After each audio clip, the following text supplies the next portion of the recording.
दोस्तों 56 देशों को एक साथ हराने वाले इजराइल को 85 साल के बुजुर्ग खामनेई ने नाको चने चबवा दिए हैं। आज जब शिजल मिसाइल इजराइल की तरफ करके दाग दी गई तो दुनिया के देश देखते रह गए। ये मिसाइल हवा में नाचते हुए चलती है, जिससे इजरायली एयर डिफेंस सिस्टम धरे के धरे रह गए। ये मिसाइल ईरान से सिर्फ 7 मिनट में इजराइल पहुंच जाती है, 2000 किलोमीटर पर मार कर सकती है। इससे पहले सुपरसोनिक मिसाइल फतेह 1 से इजराइल के हाइफा, तेल अवीव, बेशेरबार, मदगढ़, होलोन जैसे शहरों की बिल्डिंगें खंडहर में बदल गई थी। जिस इजरायली एयर डिफेंस सिस्टम की तारीफ दुनिया करते नहीं थकती है, खामनेई के मिसाइलों के आगे वो थके हुए निकले।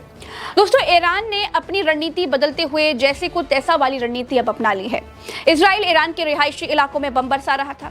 अब ईरान ने भी इजराइल के रिहायशी इलाकों पर मिसाइलें दागनी शुरू कर दी हैं। सोरोका मेडिकल कॉलेज को निशाना बनाया गया। हालांकि ईरान इससे इनकार कर रहा है कि वो रिहायशी इलाकों को निशाना नहीं बना रहा, लेकिन हॉस्पिटल पर मिसाइल गिरी है, ये भी सच है। हमले के बाद इजराइल के रक्षा मंत्री इसराइल काट्ज ने कहा कि ईरान के सुप्रीम लीडर खामनेई को जिंदा नहीं छोड़ेंगे। तो ईरान की गलती सिर्फ इतनी है कि ईरान खुद को पावरफुल बनाना चाहता है। ईरान परमाणु हथियार बनाना चाहता है। अगर वो ऐसा चाहता है तो इससे इजराइल के पेट में दर्द क्यों है? क्योंकि इजराइल तो परमाणु अप्रसार संधि वाले देशों का हिस्सा है ही नहीं। अंतरराष्ट्रीय परमाणु ऊर्जा एजेंसी यानी कि IAEA का भी कोई सदस्य नहीं है वो। खुद इजराइल ने भी चोरी से परमाणु बम बनाया है और ईरान पर हमला कर रहा है, ये कहकर कि वो परमाणु बम नहीं बना सकता। ईरान ने ठान लिया है कि इस बार इजराइल के होश ठिकाने लाने पड़ेंगे। अब हालात दोस्तों ऐसे हो गए हैं कि इजराइल को बचाने के लिए अब अमेरिका को आना ही पड़ेगा। ईरान को संभाल पाना इजराइल के बस की बात नहीं है। समय बदल चुका है और अब ईरान भी बदल चुका है। दोस्तों, इजराइल खुद को पावरफुल दिखाने के लिए ऊल जुलूल बयानबाजी करता रहता है, लेकिन ईरान के युद्ध के समय नेतन्याहू और उनकी पूरी टीम इतनी हताश है कि खामनेई की हत्या करने की बातें कर रहे हैं। नेतन्याहू ने खुद कहा कि ये युद्ध बिना खामनेई के हत्या के बिना बंद नहीं होगा। ट्रंप ने भी कहा कि हमें मालूम है कि खामनेई कहां छिपे हैं, हम सब जानते हैं, लेकिन हम खामनेई की हत्या अभी करेंगे नहीं। इसके बाद ईरान की गार्जियन काउंसिल, जो कि विद्वानों का संगठन है, जिसने कहा है कि अमेरिकी राष्ट्रपति मूर्ख हैं, वो ईरानी राष्ट्र के आत्मसमर्पण की कामना करते हुए निराश होकर मर जाएंगे, लेकिन ऐसा कभी नहीं होगा। दोस्तों, इजराइल ने उस वक्त अपने पैरों पर कुल्हाड़ी मार ली। उस वक्त 3 मुस्लिम देशों को बैठे बिठाए अपने खिलाफ कर लिया, जब इजराइल की सेना ने एक बयान जारी कर दिया कि उन्होंने ईरान के बुशहर न्यूक्लियर प्लांट पर हमला करके उसे ध्वस्त कर दिया है, खंडहर बना दिया है। जैसे ही ये बयान आया, कुवैत, कतर और UAE बेचैन हो गए। इन देशों को भी इजराइल के भीतर अब अपना दुश्मन नंबर 1 दिखाई देने लगा। दरअसल दोस्तों हुआ ये कि इजराइल ने दावा किया कि नौताज, इस्फहान, अरक रिएक्टर बुशहर पर हमला करके तबाह कर दिए गए हैं।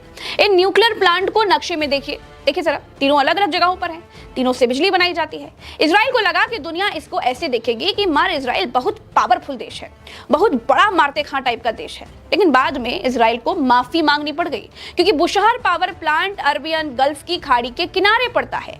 इस न्यूक्लियर प्लांट को रूस ने बनवाया था। इससे ईरान के लिए बिजली बनाई जाती है। इस न्यूक्लियर प्लांट को चलाने के लिए यूरेनियम रूस देता है। ये न्यूक्लियर रिएक्टर इतना बड़ा है कि अगर इस पर हमला हुआ, अगर इससे रिसाव होना शुरू हो गया, तो पानी में जहर फैल जाएगा। दोस्तों, पर्शियन सागर या अरेबियन गल्फ का पानी ही कतर, UAE, कुवैत के लगभग 1 करोड़ 80 लाख लोग शुद्ध करके पीते हैं। दोस्तों, ईरान के बुशहर न्यूक्लियर प्लांट पर हमला करने का मतलब है कि 3 और देशों पर हमला किया गया, क्योंकि इस प्लांट की लीकेज इन देशों की जनता को भी मार देगी।